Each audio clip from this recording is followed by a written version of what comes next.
Subscribe करें हमारे YouTube channel साधना gold को और पाएं वीडियो सबसे पहले। और हाँ, बेल आइकन दबाना ना भूलें। कथा में कहा था कि स्त्रियों को ओम का उच्चारण नहीं करना चाहिए। जी जी जी। लेकिन जब हम आर्ट ऑफ लिविंग की जहाँ शंभवी क्रिया में उसमें ओम का उच्चारण ही 21 बार या 31 बार कहने को बोलते हैं, तो वो तो नहीं कहते कि मेल या फीमेल को नहीं करना चाहिए। तो मैं समझना चाहती हूँ कि इनमें क्या भिन्नता है। जी जी जी, बहुत सुंदर, अच्छा प्रश्न है। देखिए, अलग अलग पंथ बन गए हैं, अलग अलग तरह की साधनाओं के क्रम आज के समय में चल गए हैं, तो लोगों ने अलग अलग तरह से अपने अपने ढंग से अपनी बातों को प्रचारित करना प्रारंभ कर दिया है। लेकिन क्या सही है और क्या गलत है, इसके लिए प्रमाण किसको मानेंगे? वेदों को, शास्त्रों को। शास्त्र प्रमाण है, हम प्रमाण नहीं है। हम जो कह रहे हैं वो सही ही है ऐसा नहीं मानना चाहिए, अथवा कोई और जो कह रहा है कि वो सत्य ही है ऐसा भी नहीं कहा जा सकता। शास्त्र जो कहे वह प्रमाण है। भगवान श्री कृष्ण भी गीता में कहते हैं कि क्या सही है क्या गलत है, इसका प्रमाण वेद और पुराणों से, शास्त्रों से लेना चाहिए, मनमुखी ढंग से नहीं लेना चाहिए।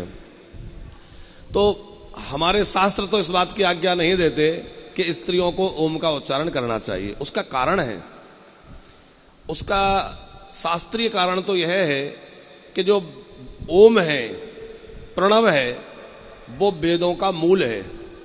ओम से ही सारी सृष्टि प्रकट हुई है और ओम से ही वेद प्रकट हुए हैं। ओम से पहले गायत्री मंत्र प्रकट हुआ और गायत्री मंत्र से वेद मंत्र प्रकट हुए, तो सारे वेद प्रकट हुए। जिसका यज्ञोपवीत संस्कार ना हुआ हो, उपनयन संस्कार जिसको हमारे यहां बोलते हैं, उसको वेद मंत्र पढ़ना अथवा ओम का उच्चारण करना निषेध है। तो स्त्रियों का यज्ञोपवीत नहीं होता, उनमें असुचिता का भय रहता है, मानी अपवित्रता का भय रहता है कि कहीं अपवित्र अवस्था आ जाए, इसलिए उनको यज्ञोपवीत नहीं दिया जाता। अब यज्ञोपवीत जिसने धारण नहीं कर रखा है, ब्रह्म सूत्र जिसके अंदर नहीं डला है, उसको वेद की ऋचाएं अथवा ओम के उच्चारण का निषेध किया गया है। अब आप लोग कहेंगे कि महाराज जी ये तो बहुत पुरानी बातें हैं और आप ढो रहे हैं, ऐसा कह रहे हैं। तो इसका दूसरा वैज्ञानिक कारण हम आपको बतलाते हैं।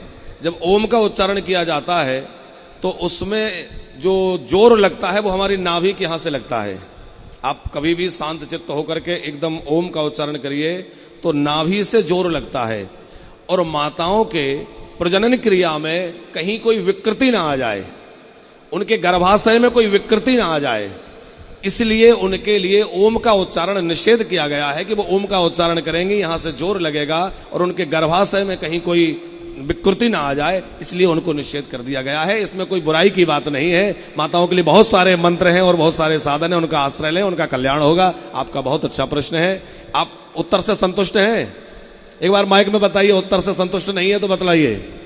आपको पूरा देश सुन रहा है, पूरे भारत की माताएं इस बात से प्रेरणा लेंगी जो आपने कहा है। बहुत अच्छी बात कही है जी गुरुदेव। लेकिन जब दूसरे हम सुनते हैं तो मन कंफ्यूजन में आ जाता है, बस इसी कारण स्पष्टीकरण में पूछना चाह रही। अच्छी बात है, जानना चाहिए।